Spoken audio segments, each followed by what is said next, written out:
మీ కథల సమయంకు స్వాగతం. నేను మీ రమ్య. హలో అండి. భానుమతి గంటి గారు రాసిన ఆ ఇద్దరు నవల 3వ భాగం వినే ముందు భాగాల లింక్స్ కిందున్న డిస్క్రిప్షన్ బాక్స్లో ఉన్నాయి. ముందుగా అవి వినేసి ఈ భాగం వినండి. ఇప్పటి వరకు కథ ఏం జరిగిందంటే, మాధవి సౌదీ అరేబియాలోని అవినాష్ గరిమల ఇంట్లో పనిచేయడం కోసం వస్తుంది. అవినాష్కి చాలా కోపం ఎక్కువ. అవినాష్ గరిమల కొడుకైన పీయూష్ని స్కూల్కి తీసుకువెళ్లడం కోసం డ్రైవర్ జగ్జిత్ వస్తూ ఉంటాడు. జగ్జిత్ మాధవిని లొంగ తీసుకోవడానికి ప్రయత్నం చేస్తాడు. ఆ విషయం మాధవి గరిమకు చెప్తుంది. గరిమ జగ్జిత్కి వార్నింగ్ ఇస్తుంది. మళ్ళీ ఇలాంటి పనులు రిపీట్ అయితే అవినాష్కి కంప్లైంట్ చేస్తాను, పోలీసులకు కంప్లైంట్ చేస్తాను అని. మాధవి గరిమ అవినాష్ గురించి మాట్లాడుకుంటూ ఉంటారు. గరిమ అవినాష్ కోపం గురించి మాధవికి చెప్తూ ఉంటుంది. అప్పుడు మాధవి గరిమని అడుగుతుంది, వారిది ప్రేమ వివాహమా, పెద్దలు కుదిర్చిన పెళ్ళా అని. ఆ మాట విన్న గరిమ తన గతాన్ని తలుచుకుంటూ ఉంటుంది. ఇప్పటి వరకు జరిగిన కథ ఇది. ఇక ముందేం జరుగుతుందో వినేద్దాం రండి. మీది పెద్దలు కుదిర్చిన పెళ్ళా అని మాధవి అడిగేసరికి గరిమకి గతం కళ్ళ ముందుకొచ్చింది. ఇదేం పెళ్ళి? పెద్దలు కుదిర్చినదా, ప్రేమించినదా? ఈనాటి వరకు తెలీదు అదేం పెళ్ళో. జీవితంలో ఏది కాకతాళీయంగా జరగదు. అలా జరిగినప్పుడు కర్మ అనో కర్మ అని సర్ది చెప్పుకుంటారు. అది వాళ్ళ ఇష్టం. ఎవరు ఎందుకు పరిచయం అవుతారో తెలీదు.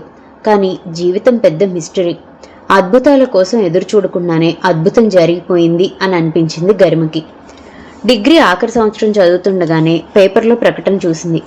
ఎయిర్ హోస్టెస్గా ట్రైనింగ్ ఇచ్చి ఉద్యోగం కూడా ఇస్తామని. నేను అప్లై చేస్తాను. తల్లి కామాక్షి అభ్యంతరం చెప్పిన తండ్రి రామబ్రహ్మన్ తలూపాడు. ఈ ఉద్యోగంలో ప్లస్ పాయింట్లున్నాయి, మైనస్ పాయింట్లు కూడా ఉన్నాయి. కనుబొమ్మలు ఎగరేసే వాళ్ళున్నారు, ముడిచేసే వాళ్ళున్నారు.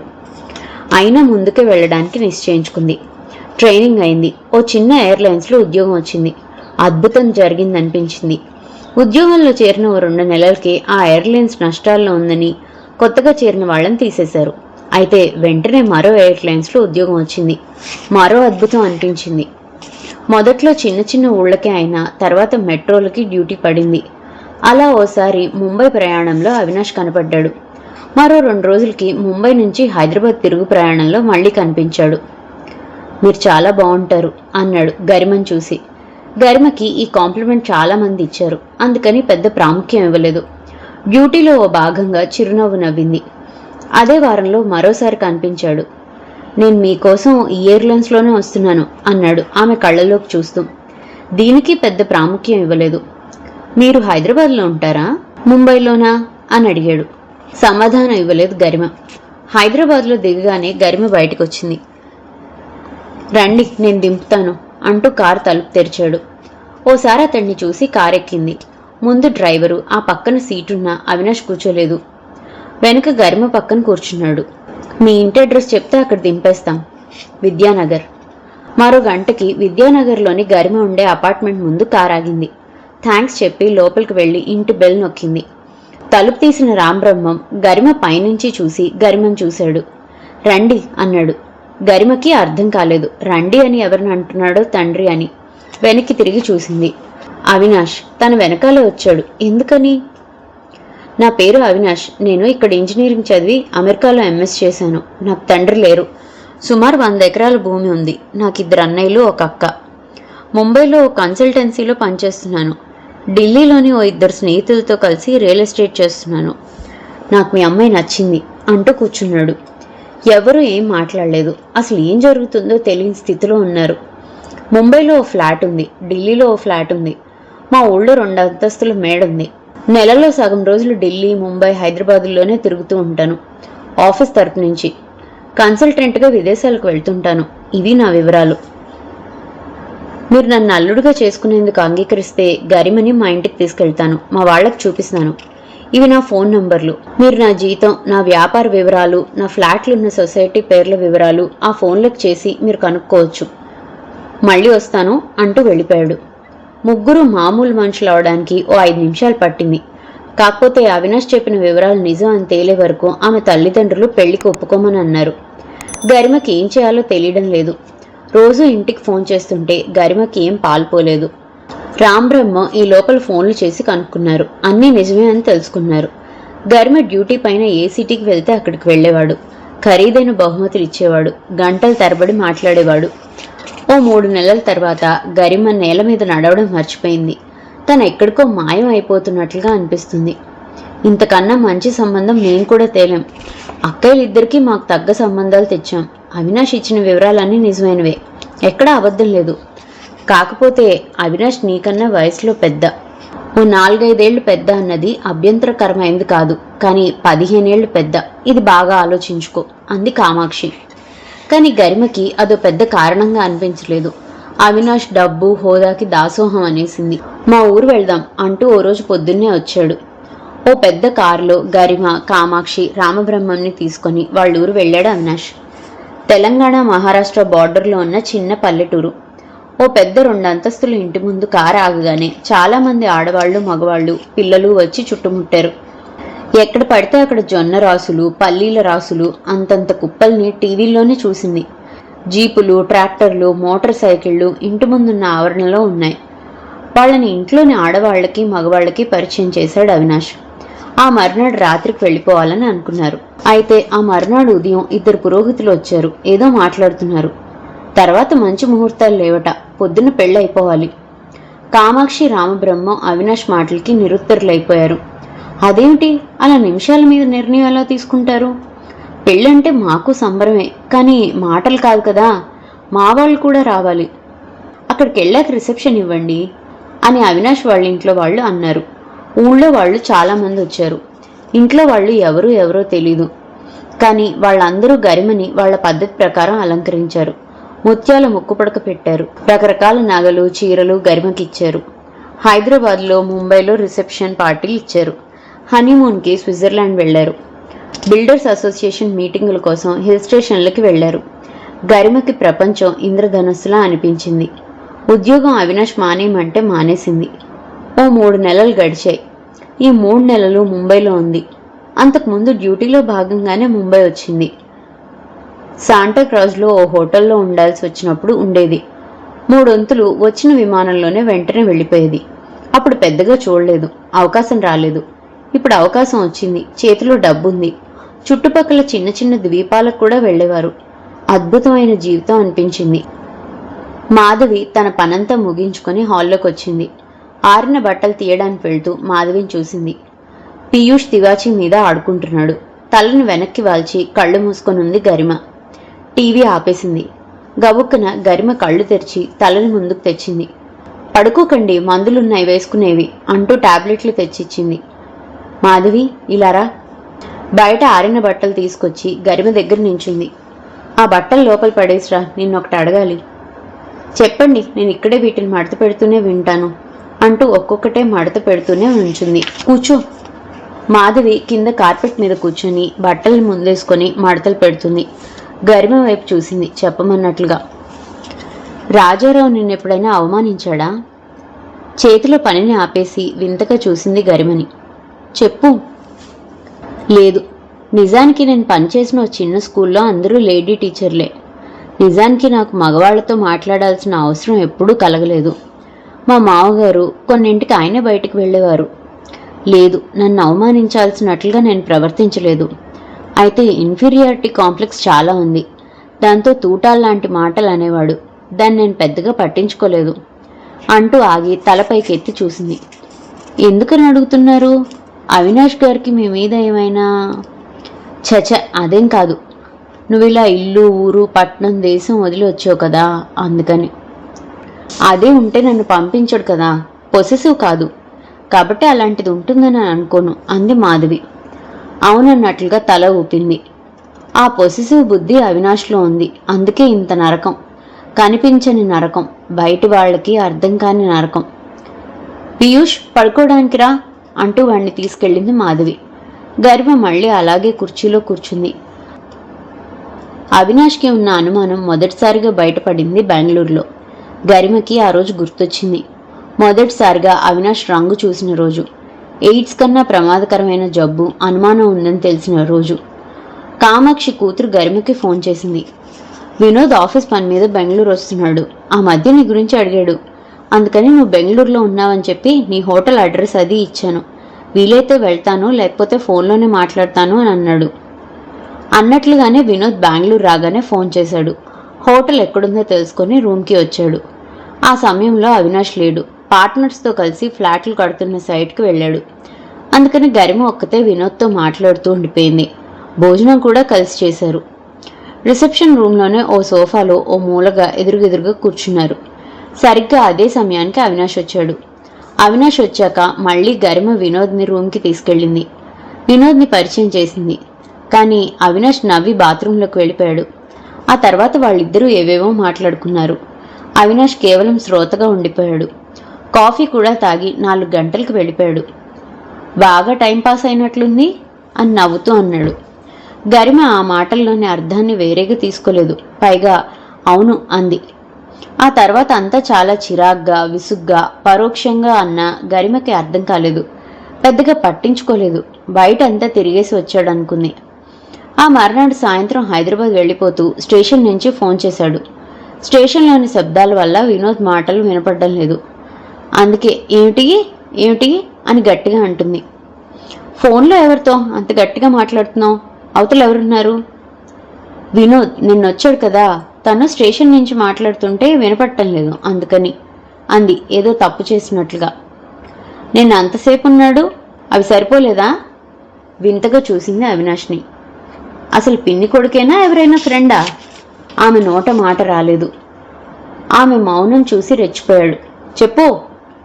సంజయ్షి ఇవ్వాల్సి వచ్చినందుకు సిగ్గేసింది ఆమెకు. నిజంగానే మా పిన్ని కొడుకు. మన పెళ్లికి రిసెప్షన్కి రాలేదు. పైగా చాలా ఏళ్ల తర్వాత మాట్లాడుకుంటుంటే ఏవో గుర్తు తెచ్చుకొని మాట్లాడుకున్నాం. మీకు అనుమానం ఉందా? ఒక్క దెబ్బ వేశాడు ఆమె భుజం మీద. ఆ దెబ్బ ఎందుకో ఆమెకు అర్థం కాలేదు. నువ్వు నన్ను కొడతావా?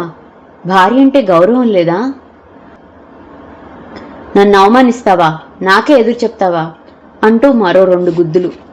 గరిమ అలాగే సోఫాలో కూర్చుండిపోయింది. ఆమెకే ఆశ్చర్యంగా ఉంది. ఇది తనేనా ఇలా దెబ్బలు తింటుందేమిటి? అసలు అవినాష్కి అనుమానించే గుణం ఉందన్న సంగతి ఇప్పుడే తెలిసింది. ఏం చేయాలి? ఇలాంటి అనుమానం అవినాష్తో ఎలా ఉండగలదు? వెళ్ళిపోవాలా వద్దా? వెళ్తే ఏం జరుగుతుంది? వెళ్ళకపోతే జీవితం ఎలా ఉంటుంది? వెళ్ళకపోతేనే నయం అన్న నిర్ణయానికి వచ్చేసింది. అనుమానం మొగుడు రాక్షసుడి కన్నా భయంకరమైనవాడు. అవమానంతో అలాగే సోఫాలో ఏడుస్తూ ఉండిపోయింది. ఒక్కసారి కాళ్ళు పట్టుకున్నట్లుగా అనిపించింది. ఉలిక్కి పడి కళ్ళు తెరిచింది. కాళ్ళ దగ్గర అవినాష్. నన్ను క్షమించు, సారీ. ఏమిటో అంత కోపం వచ్చేసింది. ఏం మాట్లాడలేదు. కొట్టడం ఎంత తేలికో పశ్చాత్తాపడటం అంత కష్టం. ఆ మాటల్లో ఎంత నిజాయితీ ఉందో చూడలేదు, కానీ మాట్లాడలేదు. ఆమె కాళ్ల మీద తల ఉంచి ఏడుస్తుంటే ఏం చేయలేకపోయింది. దెబ్బల వల్ల ఆయన గాయం మానిపోతుంది, కానీ మనసుకు తగిలినది మాయమవుతుందా? నేను వెళ్ళిపోదాం అనుకుంటున్నాను. వద్దు, నువ్వు వెళ్ళకు. నేను పిచ్చోడిని అయిపోతాను. నేను సారీ చెప్తున్నాను కదా అంటూ అలాగే ఆమె కాళ్ల మీద పడి ఏడుస్తుంటే ఓ క్షణం చూసింది. ఇంకెప్పుడు ఇలా చేయొద్దు అంది కొంచెం తగ్గి. అప్పుడు లేచాడు. బయటికి వెళ్దాం అంటూ ఫోన్ చేసి డ్రైవర్ని కారుకు తీసుకురమ్మన్నాడు. గరిమ జరిగిన అవమానాన్ని మర్చిపోయింది. బెంగళూరులో పెద్దగా చూడాల్సింది ఏమీ లేదు. విధాన సౌధాకి వెళ్లారు. వస్తూ వస్తూ ఓ పెద్ద హోటల్లో భోంచేసి వచ్చారు. మాధవి హాల్లోకి వచ్చింది. గరిమ అలాగే ఉంది. టీ తేనా? కాఫీ తాగుతారా? హార్లిక్స్. ఇలా కూర్చో అంటూ ఓ సింగిల్ సోఫా చూపించింది. పర్వాలేదు. కింద తివాచీ మీద కూర్చుంది. నీకెప్పుడైనా అనిపించిందా రాజారావుని వదిలేసి వెళ్ళిపోవాలని? మరొకళ్ళైతే చెప్పకపోదును, కానీ ఇప్పుడు మనిద్దరం ఒకరికొకరం తోడు. అంతకు మించి ఒకే దారిలో నడుస్తున్న వాళ్ళం. చెప్తాను. పెళ్ళైన కొత్తలో అనిపించింది. తర్వాత అనిపించిన పిల్లల కోసం రాజీ పడిపోయాను. అలాగా అన్నట్లు చూసింది. అక్కడే ఉండక ఎక్కడికి వెళ్తాను? పుట్టింటి వాళ్ళు ఆదుకుంటారన్న నమ్మకం లేదు. వాళ్ళు ఆదుకొని ఆదరించే వాళ్ళైతే వేరే సంగతి. నాకు ఆశ కూడా లేదు. అంతే ఉండిపోయాను. ఇది నాకు నేను ద్రోహం చేసుకోవడమే. కానీ నాకు చైతన్యం ఉంది, జ్ఞానం ఉంది, పౌరుషం ఉంది. కానీ అన్నింటినీ కట్టిపడేసే పిల్లలంటే ప్రేమ ఉంది. అందుకే దీన్ని పెద్ద సమస్యగా తీసుకోలేదు. పరిష్కారం వెతకాలని అనుకోలేదు. గరిమ మాధవ్ని ఆశ్చర్యంగా చూసింది. నువ్వు నేను డిగ్రీ వరకు చదువుకున్న వాళ్ళమే, కానీ నీ ఆలోచనలు వేరు, నా ఆలోచనలు వేరు. నీకున్న జ్ఞానం నాకు లేదు, నీకున్న చైతన్యం నాకు లేదు. ఇవన్నీ కాలక్రమేణా వస్తాయి మేడం. నిర్ణయాలు తీసుకునే జ్ఞానం కూడా వస్తుంది. అన్ని పరిస్థితులు నేర్పిస్తాయి. మీరిద్దరూ దెబ్బలాడుకునేవారా? భార్యాభర్తలమే కదా, రోజూ దెబ్బలాట. రోజు కాకపోతే 2 రోజులకోసారైనా. అయితే మా దెబ్బలాటలన్నీ ఇప్పుడు ఇబ్బందుల మూలంగానే. అందుకే నాకు ఎదురు అనిపించేది, డబ్బు ఉంటే ఈ దెబ్బలాటలుండవు కదా అని. డబ్బున్న దెబ్బలాటలుంటాయి, అది నీకు తెలీదు, నాకు తెలుసు అని మనసులో అనుకుంది. ఒక డబ్బు గురించేనా పురుషాహంకారంతో వచ్చే దెబ్బలాటలు? నిట్టూర్చింది మాధవి. అవి ఎలాగూ ఉంటాయి. అక్కడ రాజారావు కాంప్లెక్స్ బయటకొస్తుంది. ఆ మాటలు దుర్భరం మేడం. అది ఓ మూర్ఖత్వ పెత్తనం. కానీ చెప్పాను కదా, పిల్లల కోసం అని ఉండిపోయాను. పెళ్లికి ముందు అన్నీ తెలుసుకున్నాము, కానీ తత్వం గురించి తెలియదు కదా. ఇంక ఇంతే అని సరిపెట్టుకున్నాను. నీకెప్పుడైనా వదిలేసి వెళ్ళిపోవాలన్న ఆలోచన వచ్చిందా? సమాధానం ఇవ్వలేదు. తల ఊపింది. ఎన్నోసార్లు. ఒకసారి కాదు, 2 సార్లు కాదు, ఎన్నోసార్లు అనిపించింది. ఇంతేనా, ఇలాగే ఉంటుందా జీవితం అని అనిపించింది. కానీ అలాగే ఉన్నాను. చెప్పాను కదా, రాజీ పడిపోయాను అని.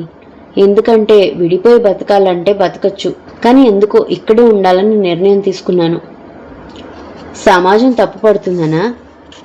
భర్తను విడిచిపెట్టడం సమాజంలో పెద్ద తప్పు అని ఇదివరకు అనుకున్నారు.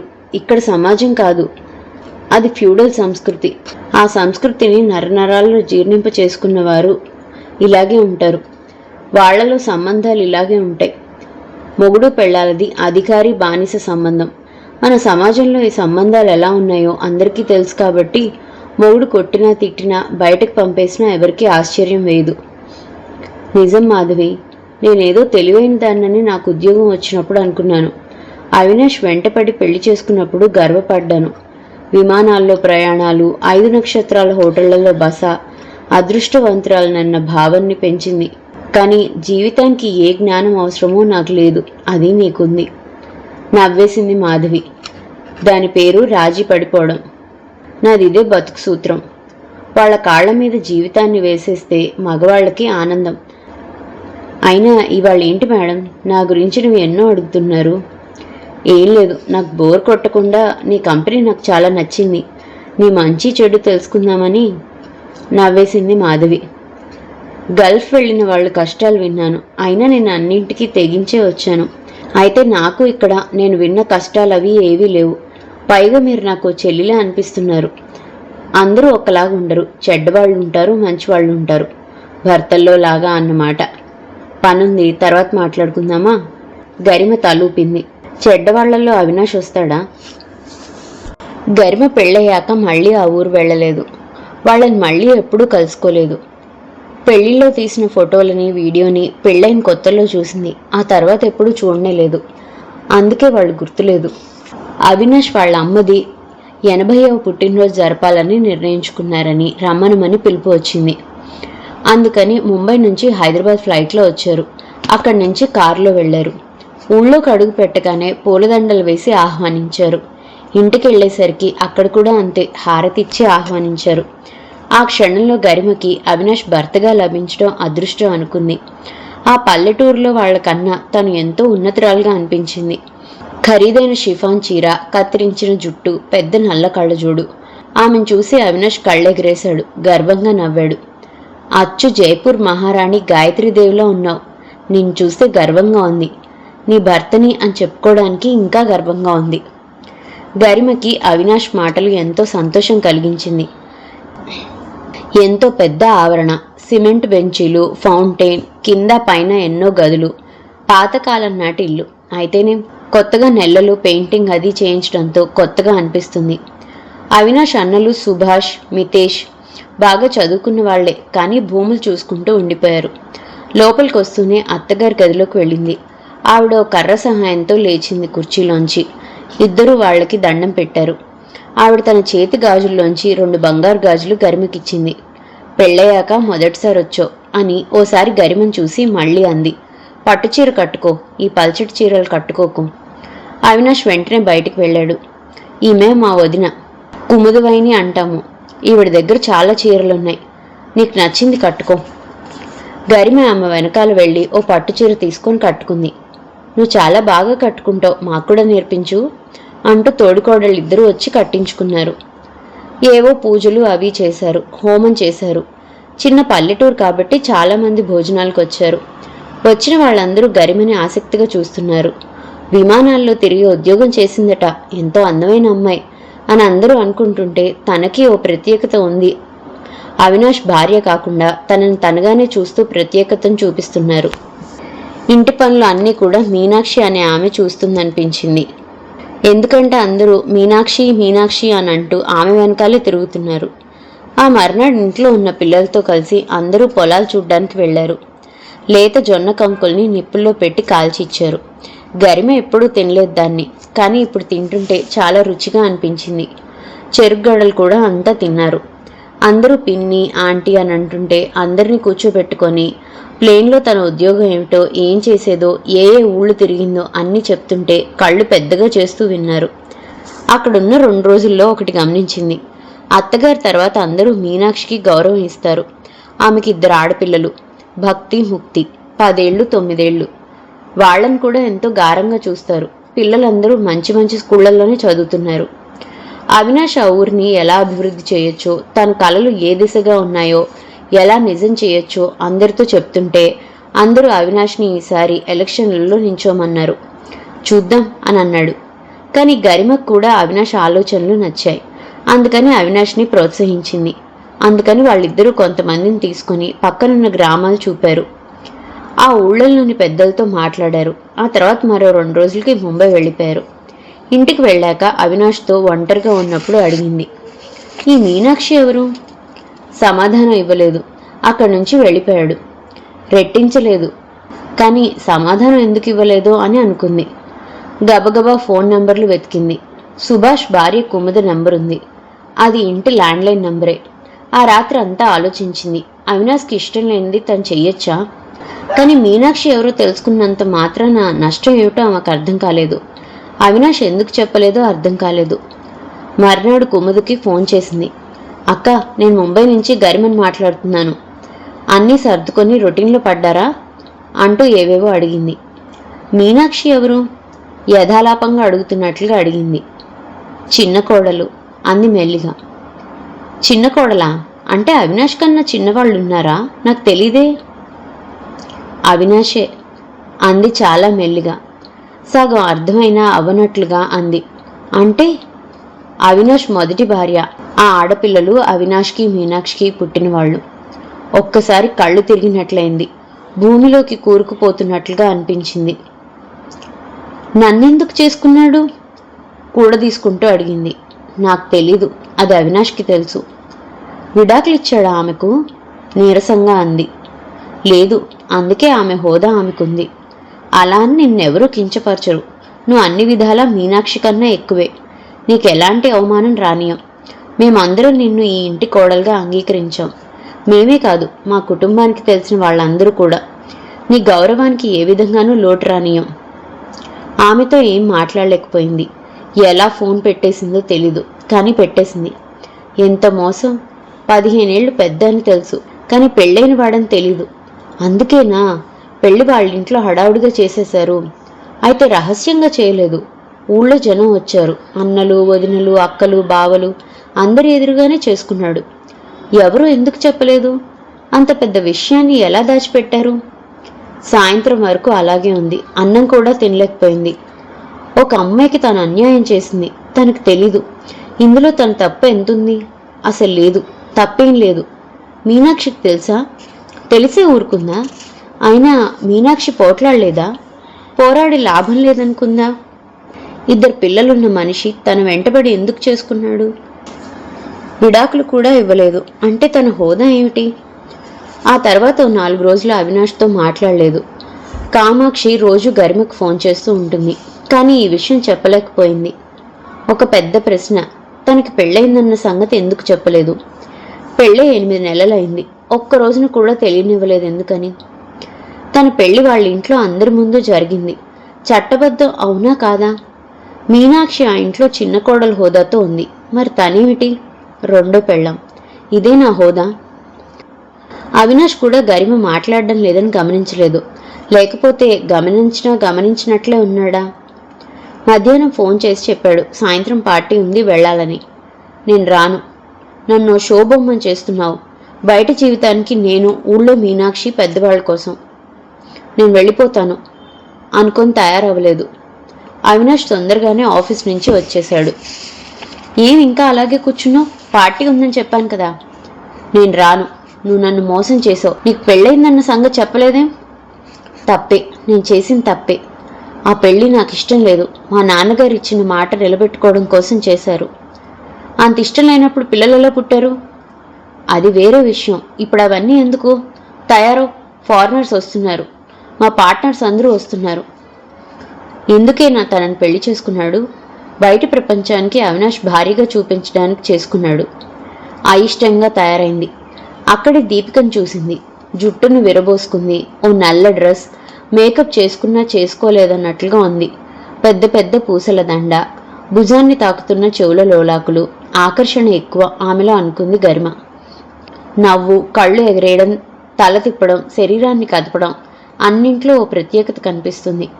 ఆమె అవినాష్తో మాట్లాడడం తప్పుగా అనిపించలేదు. కానీ అవినాష్ ఆమెతో గుసగుసలా మాట్లాడడం విడ్డూరంగా అనిపించింది. తనెవరెవరితోనో మాట్లాడుతుంది. కానీ ఇంత దగ్గరతనం, ఇంత ఇంటిమెసీ లేదు. తను అవినాష్ని అనుమానించాలని అనుకోవడం లేదు. అది చేస్తే తనకి అవినాష్కి తేడా ఏముంది? ఆమె ఎవరని అవినాష్ని అడిగితే బాగుంటుంది. ఊహించడం మంచిది కాదు. అందుకని అవినాష్ దగ్గరికి వెళ్ళి ఆమె ఎవరన్నట్లుగా సైగ చేసింది. అరెరే, ఈమె గురించి నీకు చెప్పలేదు కదా? దీపిక, తండ్రి కులకర్ణి, మా కంపెనీలో పార్ట్నర్. ఈమె ప్యారిస్లో ఏదో ఫ్యాషన్ డిజైనింగ్ చేస్తుంది. ఇక్కడ ఏదో షో ఉందట, దానికోసం వచ్చిందట. అవునా? అవును అంటూ అవినాష్ కళ్ళల్లోకి అలాగే చూస్తుంది. ఆమె చేయి పట్టుకొని హలో అంది. ఆమె చూపు తిప్పడానికి అవినాష్ వెంటనే గరిమని పరిచయం చేశాడు. గరిమ నా భార్య, ఎయిర్ హోస్టెస్గా పనిచేసింది. గరిమని పరిచయం చేయడం నాకెప్పుడూ గర్వంగా ఉంటుంది అని కళ్ళెగరేస్తూ అంటున్న అవినాష్ని వెర్రిగా చూసింది. గరిమకి ఆ క్షణం వరకు గుర్తు రాలేదు తను పెద్ద ఎయిర్లైన్స్లో ఎయిర్ హోస్టెస్గా పనిచేసిందన్న విషయం. ఆ రాత్రి అవినాష్తో దెబ్బలాడాలనుకుంది. కానీ దెబ్బలాట కన్నా నిశ్శబ్దంగా వెళ్ళిపోవటం మంచిదనిపించింది. కానీ ఎలా?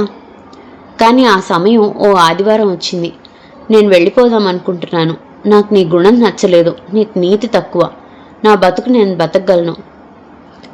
నేను చెప్పేది విను. మీనాక్షి గురించేనా? మీనాక్షిని మా నాన్నగారు బలవంతం మీద చేసుకున్నాను. ఆమె ఎప్పుడూ నన్ను అర్థం చేసుకోలేదు. ఆమెకు నా పక్కన నుంచిన అర్హత అసలేం లేదు. నేనున్న సమాజంలో నువ్వు నాకు సరైన దానివి. నిజానికి నాకే నీ పక్కన నించునే అర్హత లేదనిపిస్తుంది. నన్ను వదిలి వెళ్లాలనే ఆలోచనని అసలు రానియకు. నేను భరించలేను. నన్ను అర్థం చేసుకోవడానికి ప్రయత్నించు. నువ్వు వెళ్ళిపోతానంటే నేనేమైపోవాలి? ప్లీజ్ వెళ్ళకు. ఆ మాటలకి కరిగిపోయింది, ఉండిపోయింది. మీనాక్షికి విడాకులు ఇవ్వకుండా నన్నెందుకు చేసుకున్నావు అని నిలదీయాలనుకున్న విషయాన్ని మర్చిపోయింది. దీపికతో అంత చనువేమిటి అని అడుగుదాం అనుకుంది. అది కూడా మర్చిపోయింది. మన పెళ్లి చెల్లుతుందా? ఇలా ఇంకా ఎన్నో సందేహాలు. కానీ అన్నీ కూడా అవినాష్ అర్థింపులో కొట్టుకుపోయాయి. ఓ వారం రోజులు ప్రశాంతంగా గడిచాయి. ఒంట్లో నలతగా ఉంటే డాక్టర్ దగ్గరికి వెళ్లారు. 6 వారాల గర్భం అని తెలిసింది. వాంతులు, వికారాలు. ఓ నెల రోజులు తల్లి దగ్గరికి వెళ్ళొచ్చింది. అవినాష్ ఓ నెలకే వెళ్ళి రమ్మన్నాడు. మారిపోయాడు. అందుకే తనని ఓ నెలకే వచ్చేయమన్నాడు అని మురిసిపోయింది. హైదరాబాద్ నుంచి ముంబై వచ్చిన రాత్రి పడుకున్న గరిమ కాళ్ళు పట్టుకున్నాడు. ఆమె గబుక్కున తన కాళ్ళు పైకి లాక్కుంది. ఏమిటి పని అంది చిరుకోపంతో. దీపిక నన్ను పిచ్చి పిచ్చిగా ప్రేమిస్తుంది. నా నుంచి నో అనే జవాబు భరించలేనంటుంది. పెళ్లి చేసుకోమంటుంది. ఏం చెయ్యను? నిర్ఘాంతపోయింది గరిమ. ఇలాంటి మాటలు మీనాక్షితో కూడా అని ఉంటాడా? అనే ఉంటాడు. అందుకు సందేహం లేదు. పిచ్చి పిచ్చిగా ప్రేమిస్తుంది. పెళ్లి చేసుకోమంటుంది. ఏం చేయను అని అడిగే ఉంటాడు. కాళ్ల మీద పడి ఏడ్చుంటాడు. ఆమె అయోమయంలో ఉండిపోయి ఉంటుంది. పిచ్చి చూపులు చూసి ఉంటుంది. మనసును చంపుకొని ఉంటుంది. ఇప్పుడు తనేం చేయాలి? తను మీనాక్షి కాదు. మాట్లాడడం దండగా. అందుకే మౌనంగా ఉండిపోయింది. ఆమె అన్నది నీతో అన్నాను అంతే అంటూ గబగబా వెళ్ళిపోయాడు. కోపం వచ్చుంటుంది. రాణి, ఎవరికి నష్టం? తనకే నష్టం. అది తెలుసు. అయినా పర్వాలేదు. తను మీనాక్షిలాగా తల ఊపదు. 2 రోజుల తర్వాత ఏదో పార్టీ ఉందని రమ్మనమనంటే వెళ్ళలేదు. కాళ్ళు పట్టుకున్నాడు. నాకు నువ్వు కావాలి, నువ్వు నా పక్కనుంటే నాకు గర్వంగా ఉంటుంది, నిన్ను వదులుకోను. అందులో ఈ స్థితిలో ఏదో ఆ దీపిక మాటలకి ఆశ్చర్యం కలిగింది. దీపిక మాటలకి లొంగిపోతాడా? ఈ మాటలకి తను లొంగిపోతుందా? గరిమా, నీకు టాలరెన్స్ చాలా ఉంది. నీలాంటి భార్య దొరకడం నా అదృష్టం. పెళ్లిలో చేసుకున్న ప్రమాణాలని నిలబెట్టుకోలేకపోతున్నాను. నిన్ను బాధ పెడుతున్నాను. సారీ. ఏ శిక్ష వేసినా నేను రెడీ. ఓ సెలబ్రిటీ లాంటి నిన్ను తీసుకొచ్చి బందీగా చేశాను. నీ వల్ల నాకు సమాజంలో ఇంకా గౌరవం ఇస్తున్నారు. నువ్వు లేకపోతే నేను బ్రతకలేను. గరిమకి ఆశ్చర్యం వేసింది. ఏమిటి మనిషి నాలుక? అంత తొందరగా అన్ని రకాల మాటలా? ఏవీ గుండెల్లోంచి రావు. ఏది నిజమో ఏది అబద్ధమో తెలీదు. సాయంత్రం పార్టీకి వెళ్ళింది. దీపిక రాలేదు. ఈ సర్కిల్లో దీపిక లేదేమో. ఏదైనా మళ్ళీ ఆ తర్వాత కనపడలేదు ఆమె. ఓ 4 రోజులు బాగానే గడిచాయి. రేపు సాయంత్రం 4 భోజనానికి వస్తున్నారు. అయితే అంది నిర్లక్ష్యంగా. మొహం మీద ఒక్క దెబ్బ పడింది. అయితే అనుకో, ఏం చేయాలి అని అడుగు. చెంప తడుముకుంటూ ఉక్రోషంతో చూసింది. కోపంతో వెళ్ళిపోయాడు. మర్నాడు పొద్దున ఇంకా లాభం లేదనుకున్నాడేమో కాళ్లబేరానికి వచ్చాడు. ఇది కొత్త సర్కిల్. మా కంపెనీకి సౌదీ సిమెంట్స్ నుంచి కాంట్రాక్ట్ దొరుకుతుందనుకుంటున్నారు. ఇది అందులో భాగం. కాంట్రాక్ట్ వచ్చిందంటే ఓ 4-5 ఏళ్ళు సౌదీ అరేబియాలో ఉండాల్సి వస్తుంది అంటూ గర్వంగా చూశాడు. చూసావా నీకెలాంటి జీవితాన్ని ఇస్తున్నానో అన్న గర్వం కనిపించింది. ఏం బట్టలు వేసుకోవాలో గరిమకి చెప్పాడు. వాళ్ళకి రేపు ముంబై చూపించాలట. నువ్వు రా. నాకు ఇష్టం లేదు, కానీ నువ్వు రావాల్సిందే. నా కోపం వస్తే మనిషిని కాదు. ఆ సంగతి నీకు బాగా తెలుసు. అందుకని కోపం తెంపించకుండా ఉండేలా ప్రవర్తించు. అది ఆజ్ఞో శాసనమో తెలియలేదు, కానీ గరిమ తన కోపాన్ని దిగమింగుకుంది. ఇంత అథారిటీనా? ఇంత బాసిజమా? గరిమ కూర్చున్న చోటు నుంచి లేవలేదు. బాత్రూంలో అవినాష్ రంగు వేసుకుంటున్నాడు. అది చూసిన గరిమకి చిరాకేసింది. రంగు వేసుకోవడం ఎందుకు? అలాగే ఉంచు జుట్టుని. ఆ తెలుపు నలుపులోని నీ జుట్టు బాగుంది. అది నీకు హుందాతనాన్ని ఇస్తుంది. ఒక్కసారి వెనక్కి తిరిగి బాత్రూమ్ గుమ్మం వరకు వచ్చాడు. నువ్వు కూడా వేసుకుంటావు కదా, నేను వద్దని అన్నానా? నేను నా తెల్ల జుట్టుకు రంగు వేయడం లేదు. నాది తెల్ల జుట్టు కాదు. నా ఒంటి రంగుకి బర్గండీ రంగు నప్పుతుందని ఎప్పుడైనా వేసుకుంటాను. ఏదైతేనే నువ్వు మానేస్తే నేను మానేస్తాను అంటూ అద్దం వైపు తిరిగి రంగు వేసుకోవడం మొదలెట్టాడు. అయినా నేను యంగ్గా ఉండాలని అనుకోవడం తప్పు కాదు కదా. తెల్లబోయింది అవినాష్ మాటలకి. నీకిప్పుడు 37 ఏళ్ళు. 2 సార్లు పెళ్లి చేసుకున్నావు. 2 ఆడపిల్లలున్నారు. నా కడుపులో మరొకరు.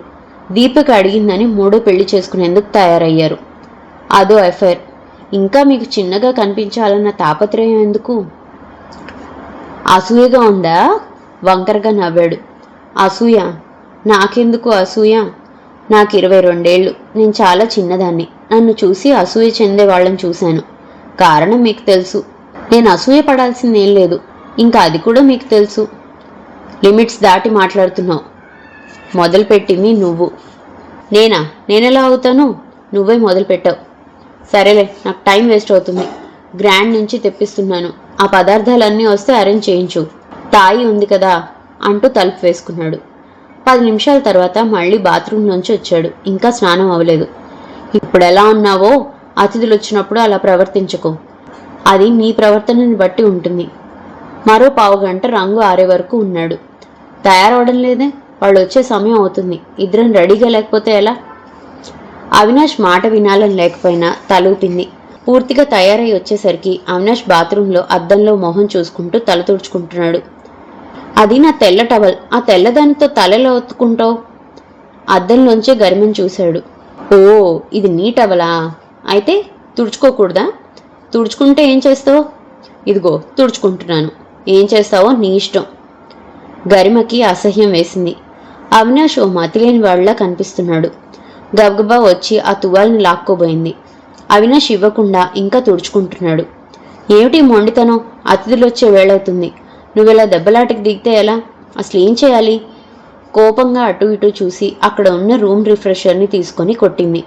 ఆ డబ్బా దెబ్బ అవినాష్కి తగల్లేదు. పైగా ఆమె చేతిలోంచి లాక్కొని ఆమెనే కొట్టబోయాడు. గరిమ అటు ఇటు పరిగెత్తి బాత్రూమ్ దగ్గర నించుంది. అవినాష్ బాత్రూమ్ దగ్గరికి రాగానే తలుపు వేసేసింది. తలుపు కొట్టాడు. గరిమ విననట్లే ఉండిపోయింది. అవినాష్ తలుపు కొట్టి ఇంక కొట్టడం ఆపేశాడు. గరిమ అక్కడి నుంచి వెళ్ళిపోయి హోటల్ గ్రాండ్ నుంచి తెప్పించినవన్నీ గాజు గిన్నెల్లో సర్దింది. ఇవన్నీ ఆమెకు పాత ఉద్యోగంలో నేర్చుకున్నవి. అంత నీట్గా ఉంచింది. అంతలో కాలింగ్ బెల్ వినపడింది. తలుపు తీసింది. ఎదురుగా 3 ఆడవాళ్లు, 2 మగవాళ్లు. వాళ్ళని ఎప్పుడూ చూడలేదు గరిమ. నవ్వుతూ ఆహ్వానించింది. మంచినీళ్లు, జ్యూస్లు ట్రేలో పెట్టి పని మనిషితో ఇప్పించింది. తన గురించి కాసేపు చెప్పుకుంది. ఆమె అలా చెప్పుకోవడం అదే మొదటిసారి. పెళ్ళయ్యాక తన గురించి ఎప్పుడూ అవినాష్ చెప్పేవాడు. వచ్చిన వాళ్లతో మాట్లాడింది, పరిచయాలు చేసుకుంది. అవినాష్ ఏడి, ఇంకా రాలేదా? వాళ్ళు అటు ఇటు చూస్తూ అడిగారు. వచ్చాడు, బాత్రూంలో ఉన్నాడు. చూసొస్తాను అంటూ గదిలోకి వెళ్ళింది. బాత్రూం తలుపు దగ్గర నించుంది. తలుపు టకటక కొట్టింది. వాళ్ళంతా వచ్చారు. ముందు తలుపు తీ. చూడు అవినాష్, నీ పిచ్చిని నేను ఇంకా ఏమాత్రం భరించలేను. అది భరించడం కోసం నేను నిన్ను పెళ్లి చేసుకోలేదు. భార్యలో ఓ స్నేహితురాల్ని చూడు. బానిసని చూడకు. నీతో సమానంగా చూడాలి, ఆదరించాలి, గౌరవించాలి, అర్థం చేసుకోవాలి. చెప్పు, అలా అయితేనే తలుపు తీస్తాను. అలాగే, ముందు తలుపు తీ. చాలా మెల్లిగా అన్నాడు. తలుపు తీసి వెంటనే ఆ గదిలోంచి వెళ్ళిపోయింది. ఆమె ఉంటే ఏం చేసేవాడో. ఆమె లేకపోవడంతో నిశ్శబ్దంగా తయారై అతిథులున్న చోటికి వచ్చి పలకరించాడు. ఎంతో ఒబీడియంట్ భర్తగా, మంచి హోస్ట్గా ప్రవర్తించాడు. ఏవేవో మాట్లాడుకున్నారు. గరిమ అటు ఇటు తిరుగుతూ వడ్డిస్తూ మాట్లాడుతూ ఉంది. 11 అవుతుండగా అందరూ వెళ్ళిపోయారు. ఒక్కసారి గరిమకి భయం వేసింది. ఇద్దరే ఉన్నారు, ఏం జరిగినా జరగచ్చు. సాయంత్రం జరిగింది గుర్తు తెచ్చుకొని వణికిపోయింది. తనిప్పుడు చేయగలిగింది ఒక్కటే, అవినాష్కి కనపడకుండా ఉండడం. అందుకే అవినాష్ ఎందుకో గదిలోంచి బయటికి వెళ్ళగానే గది తలుపుల లోపల నుంచి వేసుకుంది. నీ పద్ధతి నాకు నచ్చలేదు. తలుపు తీ. ఇందాక నన్ను లోపలుంచో, ఇప్పుడు నువ్వు లోపలున్నావు. తలుపు తీ. తీస్తావా లేదా? ఇదండి ఆ ఇద్దరు నవల 3వ భాగం. మరో భాగంతో మళ్ళీ కలుసుకుందాం. అంతవరకు సెలవు. ఈ కథ కనుక మీకు నచ్చినట్లయితే లైక్ చేయండి, షేర్ చేయండి. అండ్ మరిన్ని ఇంట్రెస్టింగ్ కథల కోసం ప్లీజ్ సబ్స్క్రైబ్ టు మీ కథల సమయం. Thank you.